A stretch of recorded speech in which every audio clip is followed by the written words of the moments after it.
Boa noite a todos, me escutam bem? Bem, vamos dar início a mais uma atividade da Academia de Ciências Farmacêuticas do Brasil. Primeiro eu gostaria de agradecer a presença de todos para este grande tema. Então, hoje nós temos uma palestra com o tema Metodologias Determinísticas para teste da integridade do fechamento de containers primários CC&T em medicamentos. E para esta palestra nós vamos ter como palestrante a doutora Carla Giuliani, que é gerente de serviços técnicos da Latam, Becton Dickinson Pharmaceutical System. Doutora Carla possui mais de 10 anos de experiência no segmento da saúde, atuando principalmente na indústria farmacêutica e de dispositivos médicos em áreas relacionadas a sistemas de qualidade e assuntos regulatórios, e mais recentemente na área comercial. Trabalha há 6 anos na Becton Dickinson, ocupando atualmente o cargo de gerente de serviços técnicos Latam, da unidade de negócio Pharmaceutical Systems, sendo responsável pelo suporte à indústria farmacêutica da América Latina na incorporação de sistemas de administração de medicamentos injetáveis.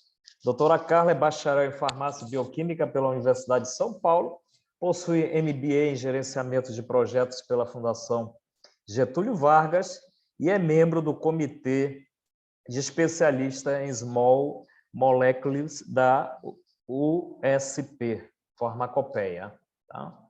Bem, então, desde 2008, autoridades sanitárias de diversas partes do mundo vêm enfatizando a importância dos testes de integridade de fechamento de embalagens primárias de medicamentos para avaliar a adequação de um sistema de fechamento na manutenção de uma barreira estéril.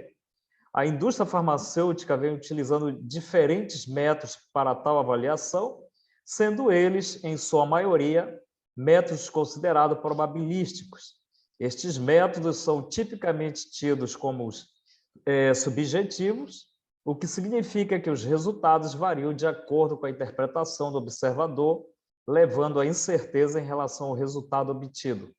Com a relação do capítulo da USP NF 1207, em 2016, impulsionada por uma maior necessidade de qualidade, rastreabilidade e eficiência de processo, a indústria farmacêutica tomando uma nova direção em relação aos CC&Ts, levando à substituição dos testes probabilísticos para uso maior de testes determinísticos, mais objetivos e quantitativos. Então, para discorrer sobre o tema, eu gostaria de convidar a doutora Carla Giuliani para nos apresentar, nos brindar, né, com esta palestra. Por favor, doutora. Bom, doutor José Carlos, o doutor eu vou deixar por sua conta, eu ainda não cheguei lá, mas um dia eu chegarei, se Deus quiser. Sim. Mas muito obrigada pela apresentação. Ok. Eu vou compartilhar minha tela com vocês. Colocar no modo apresentação, então eu não vou conseguir vê-los. Por favor, me interrompa se houver alguma necessidade, tá bom? Então, primeiramente, né, eu gostaria de dizer boa noite a todos. É sempre um prazer estar aqui com vocês. Eu gosto muito desses eventos da academia. O conteúdo é sempre muito interessante, eu espero fazer jus, né? Então, antes da gente começar, eu queria contar um pouco do contexto dessa apresentação. O material que eu vou apresentar hoje, ele foi criado pelo Rob Schultes, fundador da empresa ZebraSci. A ZebraSci é uma empresa de prestação de serviços, de consultoria e de análises laboratoriais, que foi adquirido pela BD em 2020. Então, essa mesma apresentação ela foi realizada pelo Rob no evento da Farmapac no ano passado. Acredito que alguns de vocês devam conhecer, né?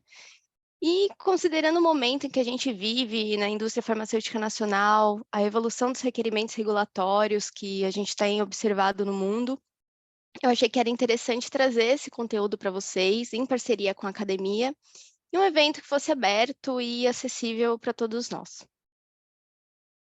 Esse tipo de assunto ele pode ser um pouco tedioso. Eu vou fazer o possível para que a gente passe esse tempo, os próximos 45, 50 minutos de forma leve. Então, as perguntas elas são super bem-vindas, ajudam a deixar o nosso evento mais dinâmico. Eu não executo esses testes no meu dia a dia, né? Como o Dr. José Carlos mencionou, eu sou da área comercial, então é possível que eu não consiga responder todas as perguntas, né, com o nível de detalhes que vocês desejam. Então, eu já vou deixar aqui o meu e-mail com o contato. Ele também vai estar no final da apresentação. Eu peço que, caso fique algum ponto em aberto, que eu não consiga esclarecer totalmente, eu não vou pedir para vocês compartilharem o contato de vocês aqui, então eu peço que vocês enviem um e-mail com a sua pergunta, para que, havendo necessidade, eu possa pesquisar internamente com um time de cientistas da ZebraSci e responder para vocês apropriadamente, tá? Os slides, eles estão em inglês, mas não se preocupa, porque eu vou falar tudo que está nesses slides, né, em português. Eu acho que é interessante porque muitos dos termos que vocês vão ver nesses slides vai estar no material, se um dia vocês forem estudar o assunto, então é uma forma também de conseguir linkar um pouco do que a gente está falando aqui com suas próprias pesquisas. Mas até por isso mesmo, eu peço que vocês se sintam muito à vontade para enviar suas perguntas, e não só perguntas, caso vocês não entendam algo que eu estou dizendo, percam o fio da meada, precise de algum tipo de esclarecimento, que eu repita algo, então eu vou pedir para o Dr. José Carlos também, se houver necessidade, me interromper, tá? E aí a gente vai fazendo os esclarecimentos conforme for necessário. Vocês conseguem ver minha tela direitinho? É só que vocês estão me vendo, né? Agora que eu vi. Vou colocar vocês aqui de ladinho, então. Sim, estamos vendo perfeitamente. Perfeito, ótimo. Bom, então a proposta de hoje é pincelar o contexto dos testes de Container Closure Integrity, né, os CCIs, diferenciar os métodos probabilísticos dos métodos determinísticos e falar um pouco sobre 4 métodos determinísticos que são bem comuns, trazendo muito do conhecimento e da experiência do time da ZebraSci. No final, a gente vai fechar com uma pequena tabela comparando esses métodos para servir como um guia para vocês. E é bem isso mesmo, é um guia basicão, mas que ajuda bastante. É importante eu mencionar também que a apresentação ela tem um viés forte para injetáveis estéreis. Vocês vão perceber isso nos exemplos, nas imagens, nos dados que eu vou compartilhar. Mas, claro, CCIT não é aplicável apenas para injetáveis, né? Então, muito do que vocês vão ver hoje podem ser aplicados para outras formas farmacêuticas também. Então, para começar, o que é o Container Closure Integrity? Que a gente pode fazer uma tradução livre, né? Como a integridade de um sistema de fechamento, a integridade de fechamento de uma embalagem. Para entender esse conceito, eu gostaria de primeiro harmonizar um entendimento. Quando a gente fala de container closure, né, de fechamento de uma embalagem, a gente está falando de um sistema que é composto pela embalagem primária, então um frasco, uma seringa, uma ampola ou uma bolsa, somado de qualquer outro item da embalagem secundária que seja vital para o fechamento do sistema. Então, pode ser, por exemplo, o selo de alumínio que fecha e mantém o elastômero ali presinho no frasco, por exemplo. Né? Ele é um componente crítico, vital para garantir a integridade desse fechamento, então ele deve fazer parte de toda a sua estratégia de estudo. Então, o Container Closure Integrity, de acordo com o capítulo 1207 da Farmacopeia Americana, é a capacidade de um sistema prevenir a perda de produto e, ao mesmo tempo, proteger ele da entrada de micro-organismos ou de substâncias contaminantes e reativas, garantindo que o produto vai manter as suas características de segurança e seus padrões de qualidade até o final de ciclo de vida. Então, observe que aqui a gente não está falando apenas de manutenção de esterilidade. A gente também fala de manutenção da estabilidade do produto. Então, fazendo um gancho nisso, né, eu vou deixar aqui um slide para vocês, um link para vocês, para o site do FDA, que contém o guia para uso desses testes de integridade de embalagem no lugar dos testes de esterilidade, como um componente do seu protocolo de estabilidade para produtos estéreis. A indústria farmacêutica, ela já vem realizando alguns testes de integridade há alguns anos, mas o entendimento do que é esperado e do que é buscado nesses testes vem mudando. Em 2008, houve a primeira edição com algum tipo de orientação regulatória oficial sobre esse assunto, pelo FDA, né?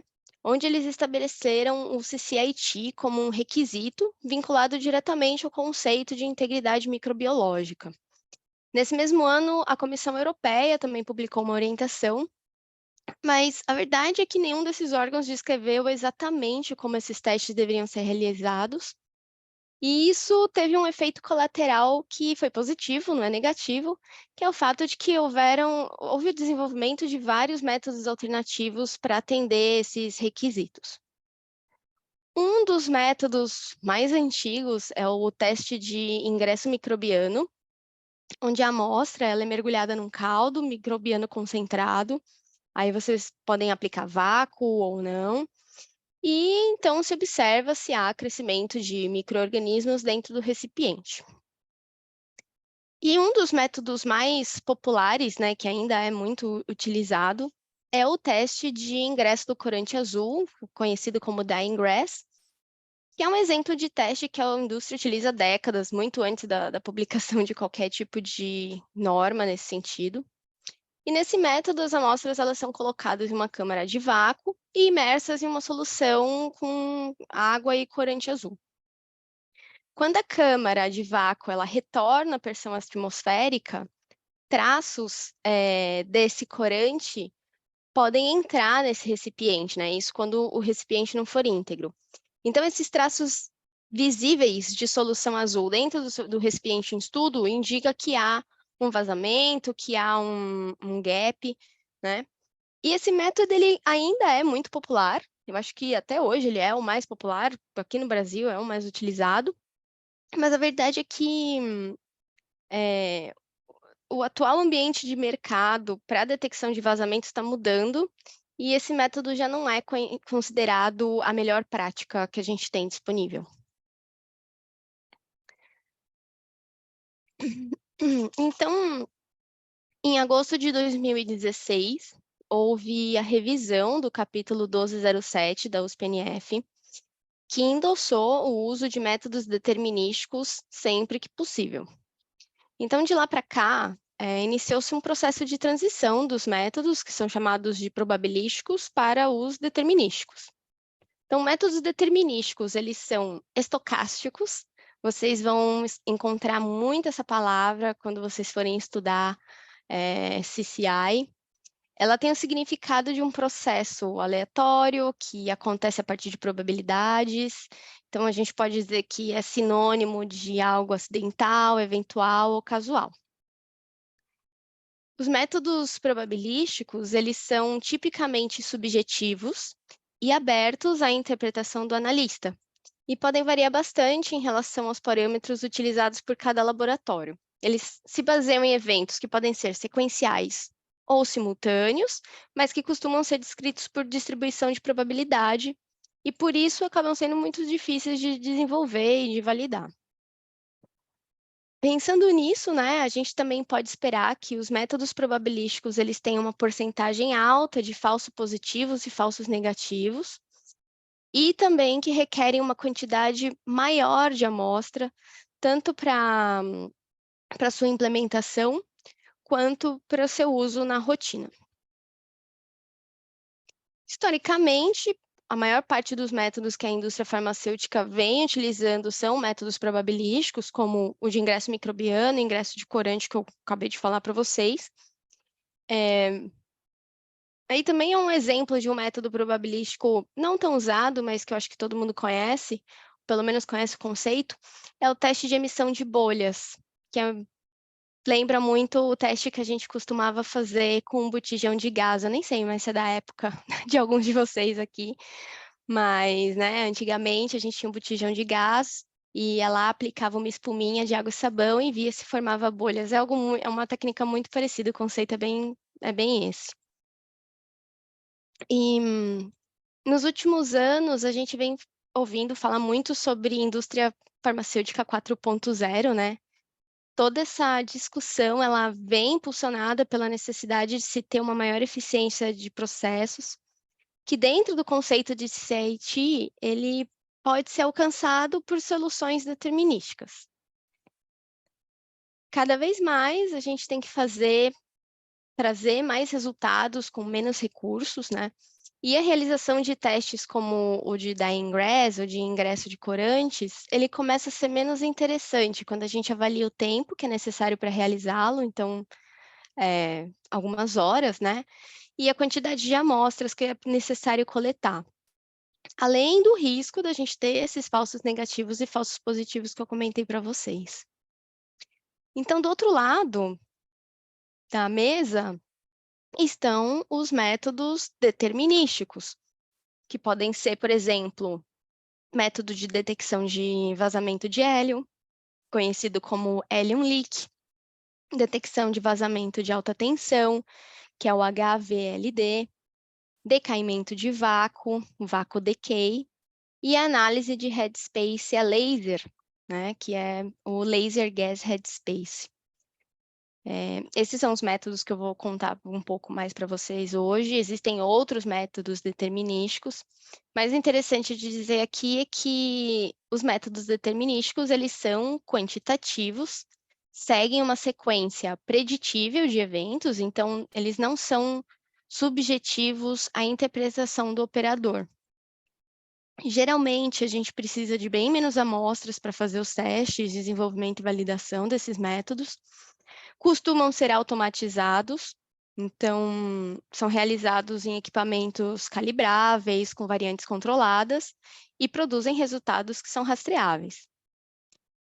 Além disso, né, esses métodos determinísticos, eles costumam possuir uma sensibilidade muito maior do que os métodos probabilísticos, podendo detectar vazamentos bem pequenos. A gente vai falar sobre isso um pouco mais no detalhe para cada método, mas a gente tem métodos que às vezes sinalizam até vazamentos, né, gaps de nanômetros, por exemplo.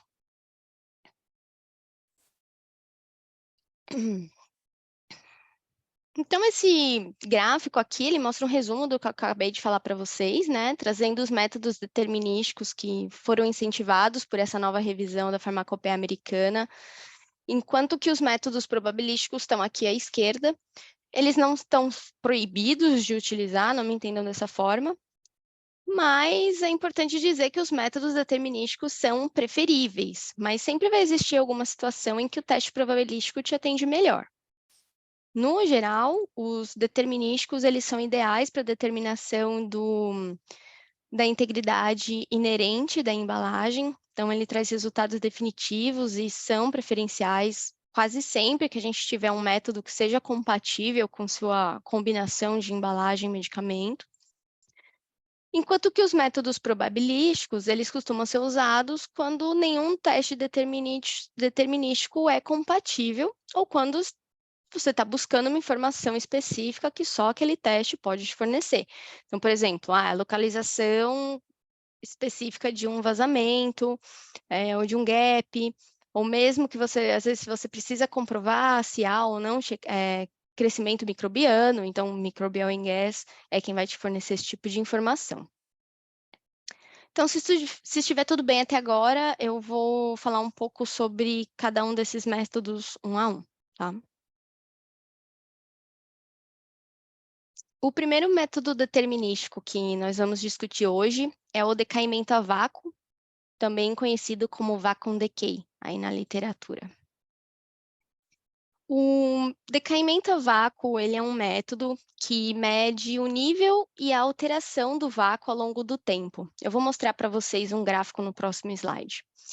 Ele é um teste bem rápido de ser realizado, e pode ser aplicado em recipientes como tampas, com recipientes com tampas de resquear, como frascos, como seringas, carpulhos, frascos com produto liofilizado, e até em dispositivos montados, né? Para validar esse método, a gente usa controles positivos e controles negativos.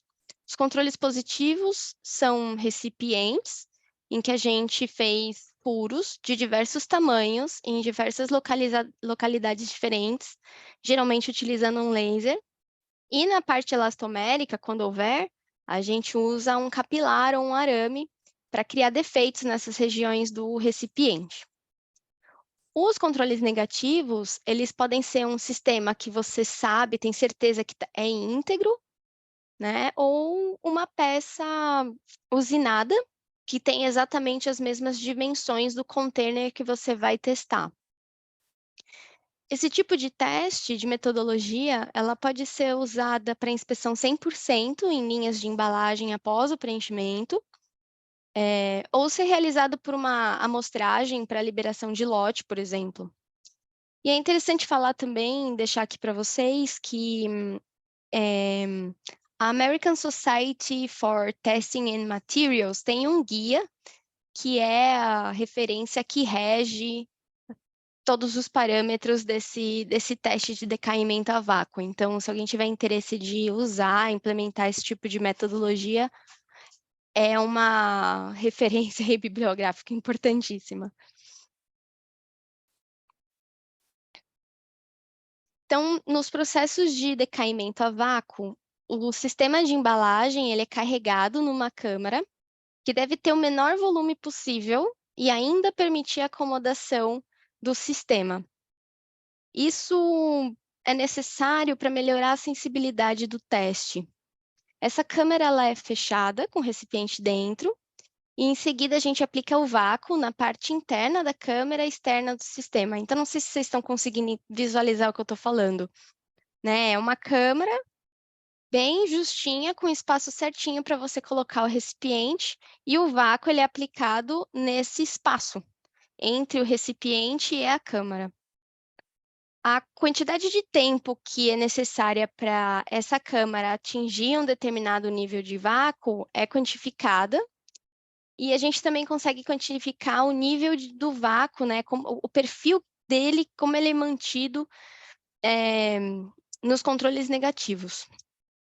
Se a embalagem ela não estiver íntegra, pode levar muito tempo, né, a mais para atingir o nível do vácuo, pode ser que nem chegue a atingir, ou o próprio vazamento, né, daquele ar que tem dentro da embalagem que está saindo para a câmera, pode causar um aumento na pressão.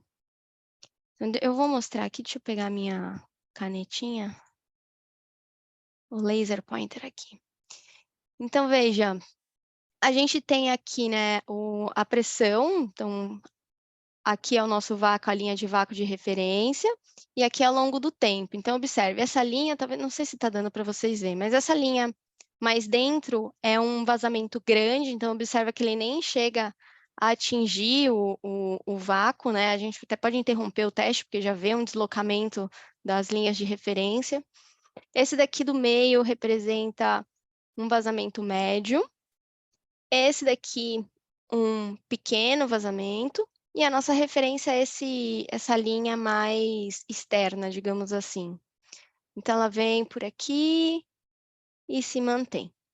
Então, a gente consegue, com o controle negativo, determinar o perfil, o padrão desse tipo de curva, e aí qualquer coisa que se desloque disso pode ter um comportamento diferente. Então, como eu falei, demorar mais tempo para formar o vácuo, ou você vê um aumento até da pressão ali no meio do caminho. Esse tipo de coisa a gente consegue visualizar muito bem nessa metodologia.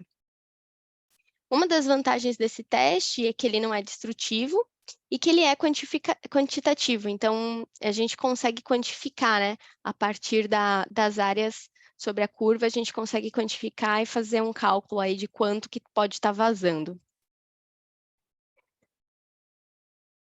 Normalmente, o limite de detecção desse método é de cerca de 2 a 5 microns. O limite de detecção, ele depende do medicamento e do tamanho da amostra testada, né? Então, eu vou dar alguns exemplos, assim, de coisas que influenciam a sensibilidade, né, desse método. Então, por exemplo, um medicamento que influencia a detecção de defeitos são os produtos biológicos. Então, produtos biológicos, muitos deles tendem a cristalizar na presença de ar, e essa cristalização, ela obstrui os defeitos ou os orifícios da embalagem e acaba fornecendo um resultado de falso negativo para o decaimento a vácuo. Outra influência de medicamento que pode levar a falso negativo é quando o medicamento ele é muito viscoso, mas aí eu não estou falando assim de uma viscosidade como um produto biológico, por exemplo. Não, estou falando de viscoso, tipo uma pasta, bem viscoso, e aí ele cria uma barreira física que impede o vazamento do ar pelos orifícios da embalagem, da mesma forma que ocorreu com o outro da cristalização. Outro risco para esse método de teste é que se você estiver testando plásticos, então, por exemplo, um autoinjetor, pode haver a liberação de gás na presença do vácuo. Veja, nem todo método ele é ideal para você testar embalagens que estão dentro de algum tipo de dispositivo. Então, aqui eu estou trazendo o exemplo do autoinjetor, de uma caneta, mas pode ser também um sistema de segurança ou qualquer outra coisa que não está só ali a embalagem primária, né? Você tem alguma coisa ali ao redor dela. Então, tem métodos que você não consegue testar dessa maneira, você tem que ou escolher outro método ou fazer a desmontagem desse produto combinado. Mas existem métodos que sim, você pode e consegue fazer o teste desse produto montado. É o caso do Vacuum Decay. Porém, pode existir uma influência do material desse produto combinado. Então, alguns plásticos, eles sublimam substâncias na presença de vácuo, e isso pode dar um resultado falso positivo. Então, parece que é um vazamento, mas na verdade não é. É uma substância que era componente daquela embalagem, não está saindo de dentro do dispositivo, né? Da embalagem primária. E como eu falei anteriormente, né, outra coisa que também pode afetar a sensibilidade desse método é o tamanho da embalagem. Então, quanto menor a embalagem e o volume evacuado da câmara de teste, mais sensíveis são os seus resultados, enquanto que à medida que a gente aumenta o volume da embalagem ou aumenta o volume da câmara, os limites de detecção, eles vão aumentando, então ele se torna menos sensível.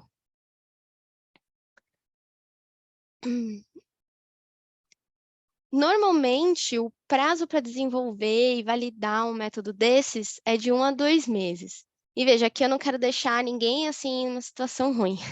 Aqui a gente está falando 1 a 2 meses, uma equipe experiente, que já fez isso algumas vezes, que sabe o que está fazendo, né? A gente sabe que, principalmente na indústria farmacêutica nacional, aqui no Brasil, a gente não tem tantos profissionais assim que têm conhecimento sobre esses métodos. Não é tão intuitivo assim validá-los e desenvolver, então tá tudo bem se demorar mais tempo. Eu estou falando aqui, se você souber exatamente tudo que você está fazendo, tudo que você está falando, como executar, a gente está falando aí de 1 a 2 meses, tá? Um projeto de desenvolvimento e validação desse tipo de método, ele costuma ser iniciado com a compreensão da linha de base para o decaimento a vácuo em embalagens com uma integridade conhecida ou com controle negativo, como eu mencionei para vocês.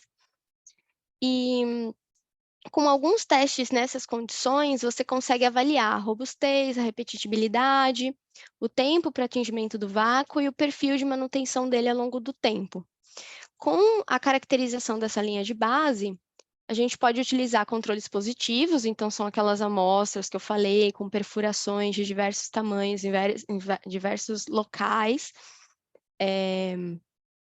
para desafiar os parâmetros do método, e aí a gente consegue avaliar os limites de detecção daquele método para aquela combinação de produto e embalagem.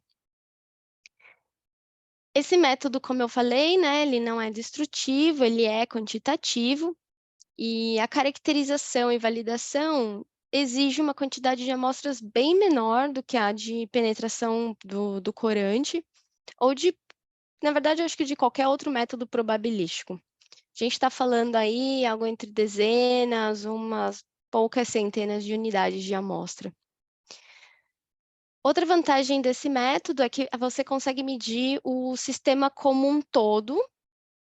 Então, você mede todas as interfaces de uma só vez. Existem alguns métodos que você consegue isolar as interfaces, ou que você obrigatoriamente precisa isolar as interfaces e avaliar elas separadamente. Então, sei lá, a gente está falando de uma seringa preenchida, eu estou dizendo que você vai avaliar separado a tampinha da seringa, é uma interface, e o stopper dentro da seringa é outra interface. Então, existem métodos que você precisa fazer essa avaliação separado. Uma das vantagens do Vacuum Decay é que você consegue avaliar tudo de uma vez só. Tá? Tudo certo por enquanto? Perfeito. Então, eu vou seguir para o próximo método, que é o método de detecção por alta voltagem. A detecção de vazamentos por alta voltagem é um método que pode ser aplicado em seringas, carpules e frascos. Esse método ele não é destrutivo, salvo algumas exceções, e é validado de maneira semelhante ao do decaimento a vácuo. Então, a gente também usa uma caracterização do desempenho de linha de base com os recipientes sem vazamento, e em seguida desafia os parâmetros do método com os controles positivos, né? Esse teste ele pode ser usado tanto para liberação de lote, que é o mais comum, inclusive, quanto também para verificação e desenvolvimento do seu sistema de embalagem. Então, a maneira como esse método funciona, e eu vou mostrar um vídeo para vocês no próximo slide, mas eu preciso contar isso agora para poder mostrar o gráfico, para que vocês possam entender o gráfico. O recipiente ele é girado em uma sonda que fornece uma tensão, vem de um lado da embalagem, e a outra sonda que detecta a tensão vem do outro lado da embalagem. E aí eles percorrem o comprimento todo, né, a superfície dessa embalagem externa, e como o sistema ele vai atuar como um resistor entre esses tensores, um defeito ou uma rachadura vai criar um canal pelo qual essa tensão pode passar, e aí essa mudança na resistência da embalagem é quantificada como um pico de tensão. Então, veja que essa linha verde, ela é uma embalagem íntegra, por exemplo, poderia ser a nossa linha de base ou só né, uma referência. E aí, quando a gente tem um defeito, a gente tem picos, às vezes mais de um, né? Dependendo de onde pode ocorrer esse defeito. Como vocês devem imaginar, a gente não costuma utilizar esse método para avaliar a parte elastomérica do componente. Eu já vi literaturas dizendo que sim, que dá para usar. Mas, pela nossa experiência, né, eu até conversei com cientistas lá da Zebrasci, e eles falaram que a gente não recomenda, por enquanto. O elastômero, ele não conduz a eletricidade, né? Então, ele pode dar alguns falsos negativos aqui nesse caso. Pode haver um gap e não ser detectado. Mas eu já vi na literatura, quando eu estava me atualizando aqui para vir conversar com vocês, que existem alguns fabricantes de equipamentos que dizem que sim, que dá para avaliar. Então, veja, tudo isso está em constante evolução, né? Então, é sempre interessante conversar com as suas referências que têm conhecimento e expertise nesses métodos, conversar com os fornecedores dos equipamentos para entender bem o que é que eles estão propondo e se isso aplica para vocês, faz sentido para vocês ou não. Esse método ele também é bem rápido e ele é totalmente automatizado, né? uma seringa de 1 ml long, aquela mais fininha e compridinha, por exemplo, ela pode ser testada em alguns segundos. É bem rapidinho mesmo, eu vou mostrar o vídeo para vocês verem. Esse também é um método bem sensível, com limites de detecção aí ao redor de 1 micra, mas a equipe da ZebraSci estava me contando que eles já chegaram a detectar defeitos de nanômetros. Então, lógico, isso não é... O fator complicador aí é você validar um defeito do tamanho de 1 nanômetro, porque a gente não consegue criar os defeitos com laser de um tamanho tão pequeno, assim, com uma certificação da forma que ele tem que ser feito. Mas, sim, a gente consegue detectar, não serve para... como se fosse uma detecção validada, né? Acaba ficando fora ali do range que a gente validou, mas a gente sabe que é um método bem sensível mesmo. As limitações desse método, né, de detecção de vazamento por alta tensão são: a formulação ela precisa ser condutora, então, né, ela precisa ser capaz de conduzir eletricidade fornecida à sonda de detecção, e quando a gente fala que a embalagem ela atua como um resistor, o conteúdo ele vai atuar como um condutor, e é aí que a gente consegue pegar os vazamentos, né? É necessário ter acesso direto ao sistema testado, então, diferente do que eu falei do Vacuum Decay, para esse caso, as sondas elas precisam estar bem próximas da embalagem, sem tocá-las, mas se tiver, por exemplo, dentro de um outro dispositivo, um dispositivo de segurança, alguma coisa assim, precisa desmontar para poder usar essa metodologia. Não pode ser aplicável em soluções inflamáveis, né? Porque afinal estamos falando de correntes elétricas. E ele não pode escanear perto de componentes metálicos. Então, esse também é outra coisa que eu já vi na literatura falando que, dependendo da situação, consegue. Mas na nossa experiência, a leitura também não é muito boa, porque os metais são altos condutores de eletricidade, então a gente acaba vendo falsos positivos ali. Normalmente, esse sistema de teste ele pode lidar apenas com perfis redondos, então seringas, frascos, mas a verdade é que já existem sistemas que usam um tipo de escova. Então, em vez de você ter uma sonda rígida, você tem uma escova que passa assim pela superfície do recipiente, e aí se o recipiente for de um outro formato irregular, não sei, um quadrado, ele pode ser escaneado. Então, é um pouco diferente. A maioria das informações, das formulações, ela não é impactada por esse método, porque aqui a gente está falando de uma microcorrente, né? A gente fala de alta voltagem, mas na verdade é uma microcorrente, a amperagem é muito baixa. Mas esse é um ponto para se manter em mente. Pode ser que, se seu produto for muito sensível, esse tipo de eletricidade aí, de voltagem passando por ele, possa causar algum tipo de dano. Então, isso não é a regra para 100% dos casos, né? Mas pode existir algum tipo de exceção. Então, é importante ter isso em mente. Então, se esse for o caso, esse método deixa de ser não destrutivo e se torna um método destrutivo. Então, eu vou passar o vídeo aqui para vocês verem. Tenho que tirar o laser pointer.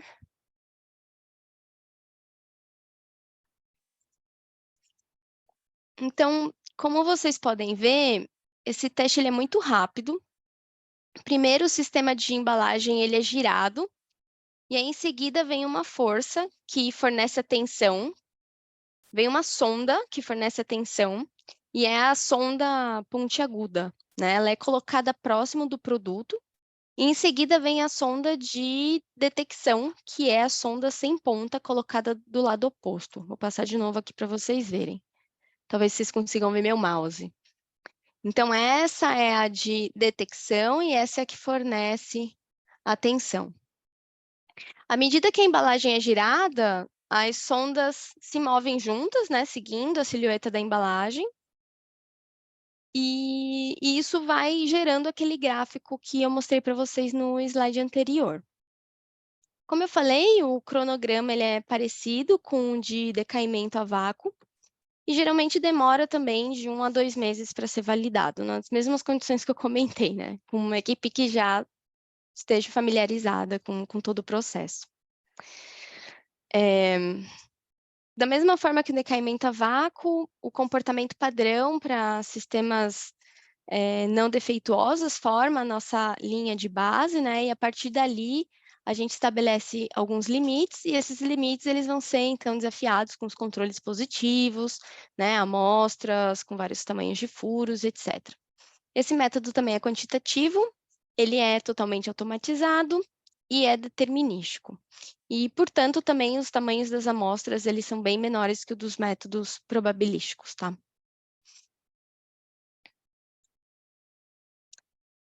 Tudo bem até aqui? Vão enviando as perguntas pelo chat, que no final a gente vai discutindo elas, tá? Então, o próximo método que eu trouxe para vocês é o de detecção de vazamento de hélio.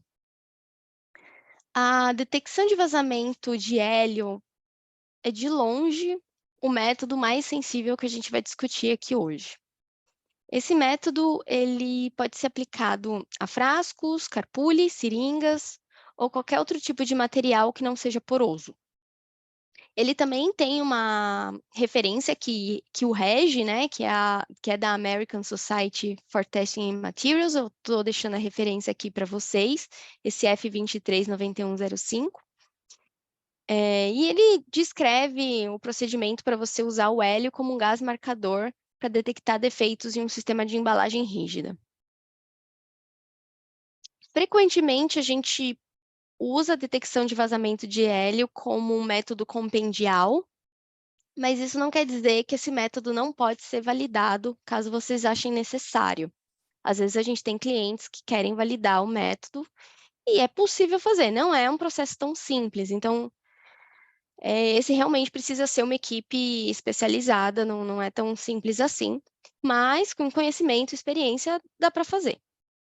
Esse método ele pode ser usado mais comumente, tanto no desenvolvimento inicial, para avaliar a integridade inerente de um sistema de embalagem, mas também pode ser usado como um teste de liberação de lote, por exemplo. E aí, basicamente, ele é um método que pode avaliar as diferenças relativas nas taxas de vazamento do gás hélio em diferentes combinações de embalagens e tampas. Ele funciona assim, a gente coloca o sistema de embalagem preenchido com hélio em uma câmara de vácuo, e se houver defeitos na embalagem, o hélio vai ser puxado para fora desse sistema, vai navegar pelo espectrômetro de massas, né, que foi calibrado para detectar esse gás, e aí vai fornecer uma medição quantitativa da taxa de vazamento. É possível preencher a embalagem em si com hélio, aí preenche isso na linha, e aí você avalia todo o sistema de uma só vez, mas o mais comum é a gente esvaziar essa embalagem, isolando uma das interfaces, e aí estudar as interfaces separadamente. Então, é um daqueles casos que eu comentei que é mais comum a gente fazer as avaliações das interfaces em separado, quando há mais de uma, né? Como ele é um método bem sensível, a gente usa os números descritos por Kirsch, né, como o limite de detecção do sistema, que é a referência de valor do tamanho de uma brecha suficiente para que um vírus possa passar. Esses papers, né, do Kirsch, essas publicações do Kirsch, elas estão referenciadas na própria farmacopeia americana, então se vocês forem até lá ao final do capítulo, vão ter algumas referências, e tem o nome e a referência completa dos papers dele, mas é basicamente dali que vem o mol de 6 vezes 10 elevado a menos 6 milibars litro por segundo. Vocês já devem ter ouvido falar nesse mol, né? É o mol que a farmacopeia americana traz como um mol bastante conservador, que prevê a manutenção da barreira estéril, né? Impede ingresso de líquido, ingresso de microbiológico, e esse valor vem desses papers. Então, é uma literatura interessante, assim, para se conhecer, se vocês estiverem pensando em trabalhar com esse tipo de metodologia. Esse método ele também tem algumas limitações, então Ele não pode ser aplicado em materiais porosos, porque aí o gás ele passaria através da embalagem, né? E, além disso, não pode ser utilizado em recipientes preenchidos, né? Nunca é uma boa ideia você colocar líquido dentro de um espectrômetro de massas. Se houver algum tipo de vazamento na sua embalagem, você vai danificar o seu equipamento. Então, ele não pode ser utilizado em produtos e amostras preenchidas, sempre vazias. E por último, mas não menos útil, a gente tem o método de análise de headspace a laser. Então, para quem não sabe, né, o headspace é aquele espaço dentro da embalagem entre o seu medicamento, e às vezes não é tão incomum. É necessário a gente garantir a manutenção das características desse espaço, né, dos gases que estão ali, desse headspace do medicamento. Então, pode ser, por exemplo, o caso de formulações sensíveis ao oxigênio, em que é interessante que o sistema de embalagem peça o ingresso de oxigênio, produtos liofilizados, que não pode ter água dentro daquela embalagem. Então, aqui a gente não está só falando também de proteger a nível microbiano, né? A gente está falando de embalagens que precisam chegar ao nível de proteger a troca gasosa entre o meio e o produto.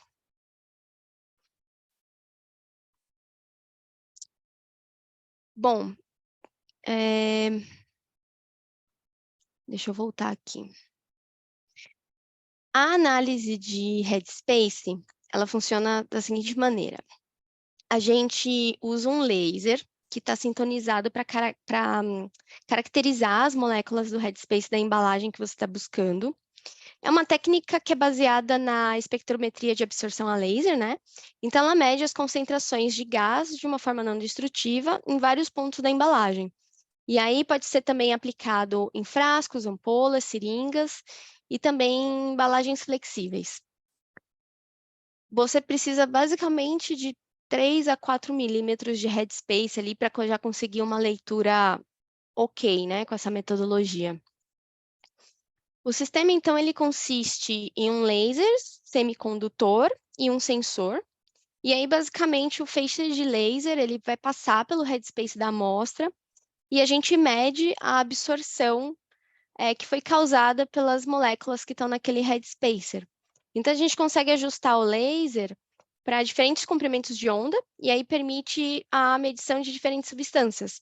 Então, geralmente, a gente está buscando oxigênio, dióxido de carbono e vapor d'água, né? Principalmente no caso dos liofilizados. Ele é um método não destrutivo, que pode ser aplicado na rotina do processo produtivo, mas também serve bem para liberação de lote. Eram esses 4 testes que eu tinha para contar para vocês. E aí, para resumir os métodos que a gente discutiu, eu trouxe uma tabelinha que mostra os atributos que diferenciam os diferentes tipos de métodos de CCI. Então, como vocês podem ver, cadê meu laser?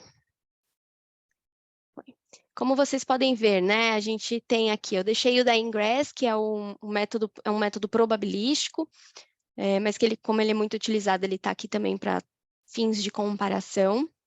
Então, os outros 4 são determinísticos, alguns podem ser medidos na embalagem vazia, outros na embalagem preenchida e alguns em ambos, né? Eles são mais flexíveis nesse aspecto. Trouxe aqui quais são métodos considerados destrutivos ou não, lembrando, né, daquela questão que a gente falou sobre o headspace, leitura de alta voltagem, que dependendo da formulação pode ser destrutivo ou não.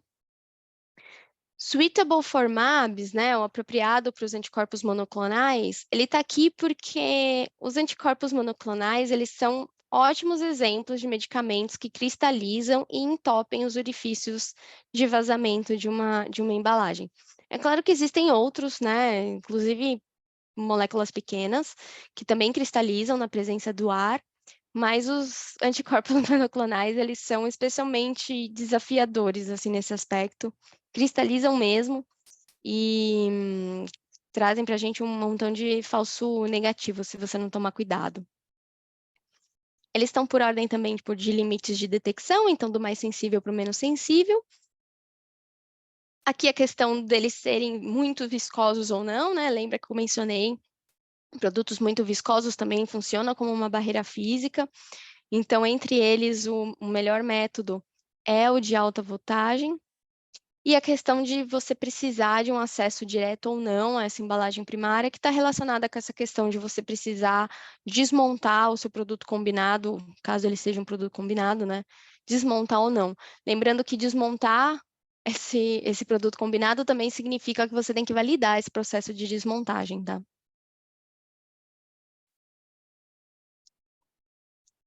Bom, e dada a quantidade de métodos disponíveis e a quantidade de variantes que a gente tem que considerar, vocês já devem ter percebido que não existe one size fits all, né? Não existe uma solução única que atenda a todas as necessidades. Para moléculas grandes, como produtos biológicos, a gente sugere o uso da detecção de vazamento por alta voltagem para detectar defeitos no corpo da embalagem, somado de uma detecção de vazamento de hélio para desafiar justamente aquelas regiões elastoméricas da embalagem primária. Para produtos de moléculas pequenas, que não cristalizam na presença de ar, o decaimento a vácuo, eu acho que é o método mais simples de ser utilizado, mais barato. Então, ele tem um bom custo-benefício para esse tipo de categoria, principalmente, né, quando a gente está falando do método para liberação de lote e para estudo de estabilidade. Para avaliar a integridade de embalagens de produtos congelados, a gente recomenda usar a análise de headspace a laser. Então, basicamente, você pega, expõe a embalagem ao dióxido de carbono dentro da temperatura de congelamento. E aí, se houver uma brecha nessa embalagem, o dióxido de carbono ele vai entrar. E aí, quando você for fazer a análise de headspace em temperatura ambiente, esse dióxido de carbono ele vai ser detectado. Então, essa análise de headspace a laser em condições frias, chip cold, é o que a gente tem de estado da arte para avaliar a container closure integrity de embalagens preenchidas. E ele é muito interessante porque ele detecta e ele mostra para a gente se o vazamento pode ocorrer no produto congelado. Então, não no produto após o descongelamento, né? O dióxido de carbono ele vai entrar quando ele ainda estiver congelado. Então, ele é bem interessante para esse tipo de produto. E aí a gente está falando, né, com a história da pandemia, a gente teve muito desenvolvimento, por exemplo, de vacinas, né, que requeriam storage de até menos 80 graus. Então, estou falando de coisa, né, deep cold mesmo, tá? Uma outra forma da gente avaliar o container closure integrity de produtos que requerem congelamento é a detecção de vazamento de hélio. Então, esse é um método novo, né, na indústria, mas como eu falei para vocês, ele não é compatível com recipiente preenchido. Então, de alguma forma, vai ter que ser esvaziado para depois testar, tá? Deixo aqui as referências, então, os capítulos da USP-NF, o 1 e o 2, são mais de 50 páginas aí de leitura, tem bastante diversão para quem quiser estudar o assunto. Deixo também o nome completo, né, dos 2 guias que eu fiz referência aqui para vocês. E uma página que traz alguns artigos sobre o assunto que pode interessar vocês, se vocês estiverem interessados em estudar um pouco mais, se aprofundar um pouco mais nesse assunto. Gente, muito obrigada. Está aqui o meu e-mail. Eu vou dar um minutinho aqui para vocês anotarem se quiserem e vou parar o compartilhamento para poder vê-los e a gente poder conversar. Bem, muito obrigado, doutora Carla Juliane, pela sua apresentação. Olha, eu achei muito interessante, inclusive eu acho que eu irei fazer a primeira pergunta.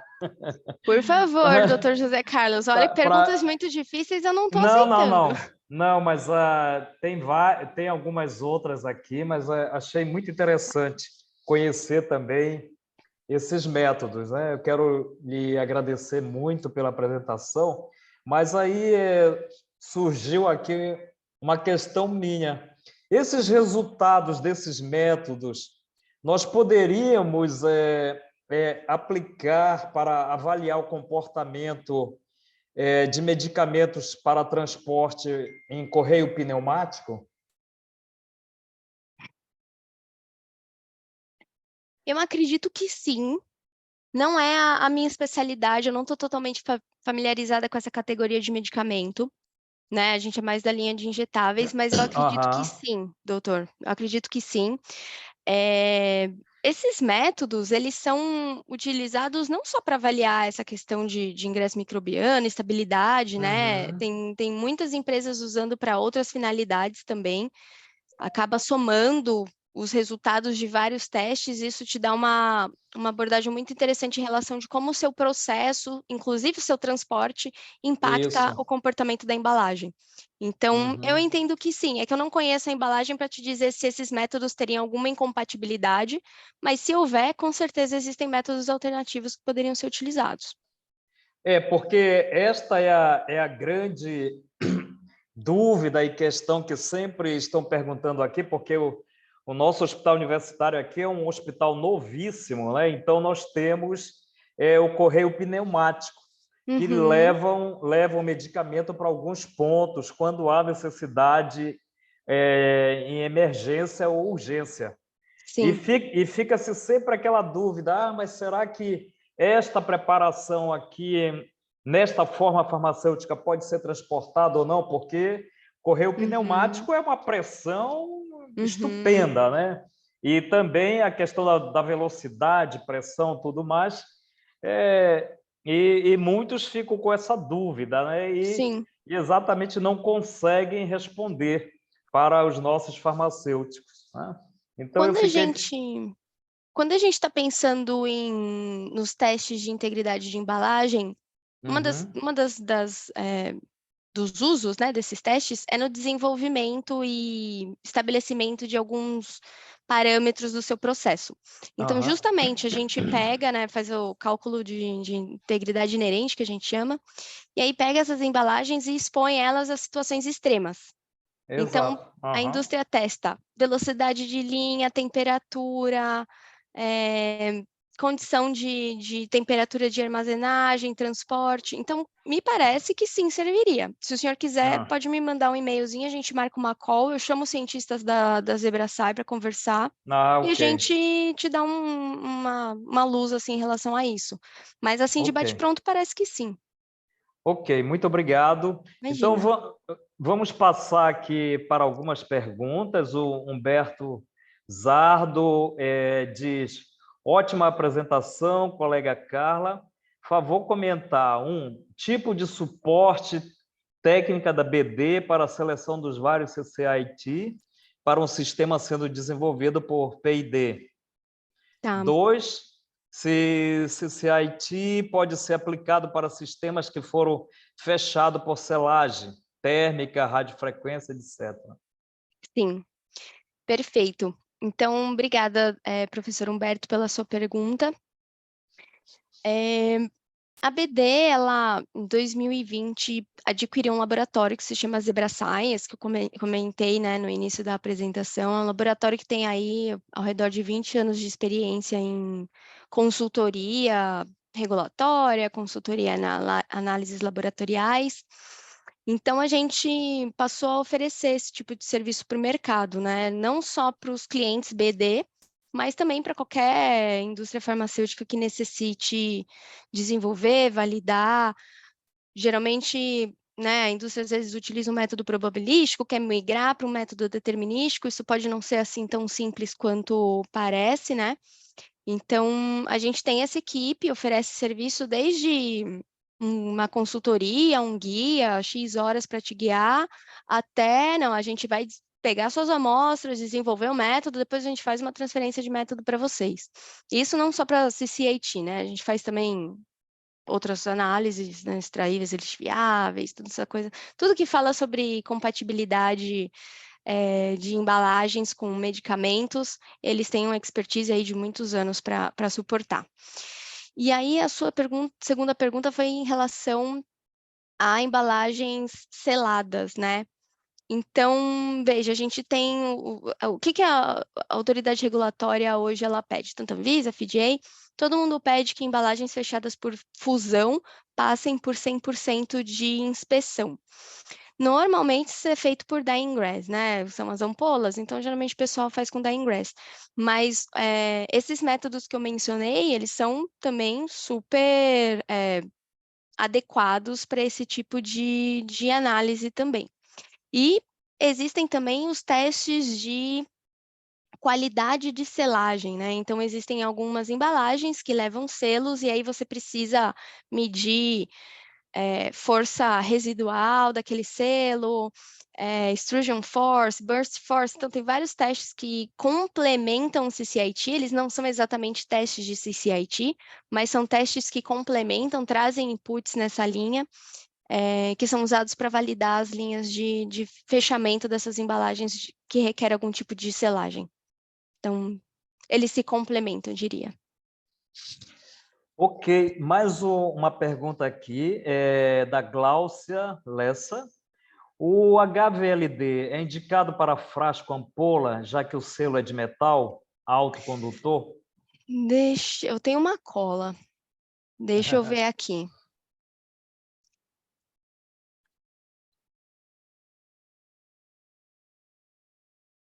Sim. Aqui, ó, eu trouxe uma colinha do que a gente consegue realizar, né? Então, aqui sim tá o frasco ampola listado. Então, apesar que ela falou selo de metal, né? Então, na verdade, seria frascos. Sim, ele consegue, mas aí você, igual a, como se fosse da seringa, você mede e analisa o vidro, e aí a parte do selo de metal, que também, o crimp, né, ele está segurando uma parte elastomérica, aí geralmente a gente faz com Helium Decay, com a decaimento a hélio. É bem comum a gente usar as duas técnicas combinadas, porque nenhuma técnica ela é tão boa para detectar probleminhas no corpo do rígido do dispositivo, da embalagem. Não é um ponto de conexão, né? É uma peça única. Então, o de alta voltagem, ele é 10 para analisar esse tipo de coisa. E aí, a interface dele com aquela parte elastomérica que tem o crimp de metal ao redor, no caso do frasco, aí a gente costuma fazer com decaimento de hélio. Muito obrigado. Doutor Agustín Garcia Zoeiro, ele fala, excelente apresentação, muito clara, instrutiva, didática, felicitações. Agora, também mais uma pergunta aqui, de André Ricardo. Qual o limite de detecção encontrado para teste de dyeing grass? Tá. O método de dyeing grass, ele é qualitativo, né? Ele não é quantitativo, então ele é meio que passa, não passa. Mas a gente, quando faz os testes assim comparativos, a gente costuma encontrar algo ao redor de 5 micras para moléculas pequenas, e ele é bem menos sensível para biológicos. Então, é algo ao redor entre 10 até 20 micras, às vezes, de sensibilidade para biológicos. Muito obrigado. Temos mais algum comentário? Por favor, doutor Humberto Zardo. Ele pede para comentar sobre os desafios do transporte sob pressão. Eu gostaria muito de saber, viu, doutor Humberto? Ok, caros colegas, Carla, muito obrigado pela apresentação. Eu tenho a impressão, eu não conheço exatamente o sistema que o senhor tem, mas é um sistema que em outras partes da indústria também se usa para transportar amostras entre o armazém e o laboratório, coisas assim. Eu tenho a impressão que o senhor coloca a unidade que vai ser transportada da farmácia de manipulação, por assim dizer, para o local onde vai ser aplicada, ou na ala do hospital que será aplicado. Portanto, deve haver uma embalagem secundária, que é o famoso torpedo que vai levar o produto. É uma cápsula. Uma cápsula. Ok. Então, eu tenho a impressão que a gente estava comentando no começo, eu tenho um pouco de experiência que eu trabalhei com o pessoal da empresa que ela trabalha num single-use prefillable device que era fabricado em Singapura e utilizado em várias partes do mundo. A embalagem secundária, o seu torpedo, passa a ser a sua embalagem. Portanto, o grande desafio que o senhor tem, primeiro, é o seu torpedo ele ser agora compatível com o sistema. Ele não deve interferir sobre o fechamento da sua embalagem primária, que seria o seu produto. Então, seria uma dupla validação. Você tem a validação do seu unidade dentro do torpedo, depois do torpedo no sistema, propriamente dito. Essa aí seria a minha sugestão. Muito bem, interessante.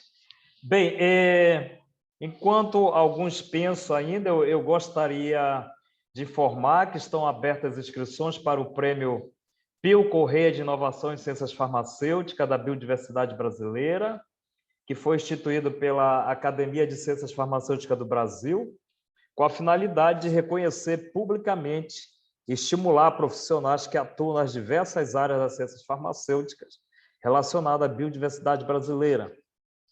Mais do que o mérito científico, o prêmio busca destacar trabalhos com impacto na sociedade. Então, as inscrições irão até o final do mês, no dia 31 de julho. Tá? Alguém mais gostaria de fazer algum comentário? Professor Tavares e Lauro Moreto, boa noite. Eu queria me congratular com você e com a Carla, né? Muito especialmente a Carla, em que aceitou o nosso convite para compartilhar a experiência dela nesse tema tão complexo, né? Que é a detecção de vazamento de embalagens. Eu, nos meus tempos de indústria farmacêutica, eu conheci o azul de metileno, que a gente trabalhava, e conheci também o teste, junto com o Berto, de voltagem, mas era aplicado em ampolas. Então, de verdade, eu até gostava desse teste em ampolas, em linha, porque era absolutamente 100%, ou seja, todas as embalagens, não era só uma amostra do lote que era analisado. Do mesmo jeito que o azul de metileno, todo lote recebia, passava pelo banho de azul de metileno para depois ser lavado e ser inspecionado, né? Os demais são também inspeção 100% ou não? Ou de hélio? Alguns deles. Então, o de alta voltagem, ele é bem usado em 100%. O Vacuum Decay também poderia, mas não é tão usual. A gente já recomenda que se faça uma amostragem. E a mesma coisa do hélio. O de hélio, ele pode ser usado também, mas ele é usado principalmente para desenvolvimento, Dr. Lauro. Ele é perfeito para desenvolvimento, para validar a embalagem. Geralmente depois, né, para a liberação de lote ou para os próprios estudos de estabilidade, a gente pode usar métodos com um limite de detecção um pouco menor e que permitam ser feitos em 100% também, mas com uma velocidade mais rápida. Mas ele também é utilizado, sim.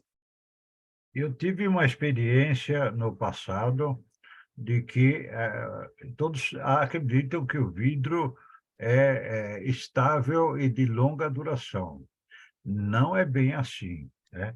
Os vidros que sofrem tensão, especialmente nas ampolas, para a fusão da sua ponta, eles, com o tempo, apresentam rachaduras que comprometem a vedação.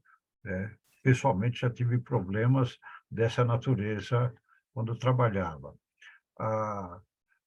Eu não sei qual é a sua experiência com as ampolas de vidro, que é só fazer o teste só para aprovação do lote, ou pode ser feito também um teste a posteriori, junto com o prazo de validade do produto?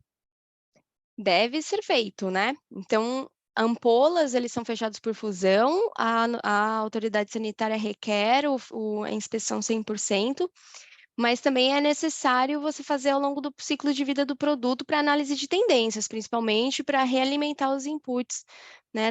Lógico que o próprio teste 100% ele vai gerar dados, mas é importante fazer isso de tempos em tempos também para você ir retroalimentando o seu datalog, né, de processo.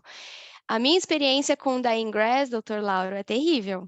Porque vocês bem sabem que eu uso óculos, né? Hoje eu estou de lentes, mas eu tenho 6 graus de miopia. Eu não enxergava aquilo, mas de jeito nenhum. De jeito nenhum. Me tiraram do meu posto, me colocaram em outro lugar, porque eu nunca consegui ser qualificada para conseguir fazer uma leitura acurada do Dying Grass. Tinha casos que eram muito sutis. Então, eu tenho um trauma. Ok, muito obrigado. Mais uma vez, parabéns pela apresentação e por associar-se a gente para discutir esse tema tão sensível e tão importante no nosso contexto da indústria farmacêutica. Sempre um prazer. Muito Aos obrigada. recados. Agora, acho que o Humberto Bem, está levantando a mão, é isso? quem? Isso, professor Moreto. Comentando no seu caso sobre o seu teste no tempo zero, ele é válido por resto da vida, como a Carla bem mencionou, a resposta é não. Especialmente quando tem esses riscos, também se aplica como tem elastômeros, porque o tempo de estabilidade do produto pode haver um ressecamento do elastômero, depende da pressão que foi aplicada, o desenho do elastômero e coisas do tipo. Então, o teste, no final, tem a impressão que eles recomendam, não tomem isso como norma, mas se você faz 0, meio e final do teste de estabilidade, nas duas condições de estabilidade, você vai ter que repetir o teste com um número de unidades significativas para você, então, conformar de que realmente não houve alteração na embalagem durante esse tempo. E tem um outro agravante ainda, que são os termos termofusão, que certos plásticos, com o tempo, eles também têm um quebramento, né? Eles estão brittle, chama em inglês. Então, pode haver vazamento aí. O tempo de caducidade do produto não é pelo decaimento químico da molécula, mas sim pela integridade da embalagem, como acontece com as bandejas e outras coisas. Super. Legal. Muito bem. Bem, nós não temos mais nenhuma pergunta aqui.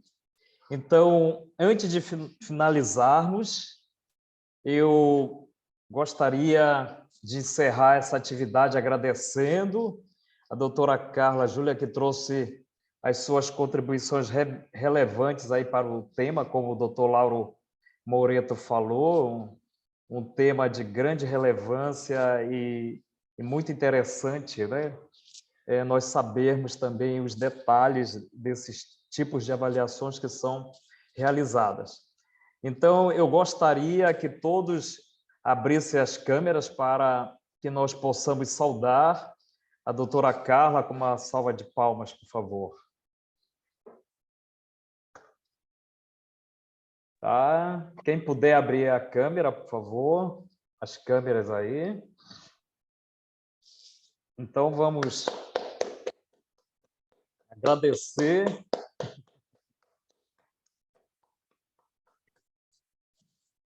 Bem, então, em nome da Academia de Ciências Farmacêuticas, agradecemos a participação de todos, de todas e todos, né, e desejo uma ótima noite. Tá? Muito obrigada. Boa noite a todos. Tá, nós que Até a próxima. agradecemos. Tchau, tchau. Até a próxima. Tchau. Buenas noches.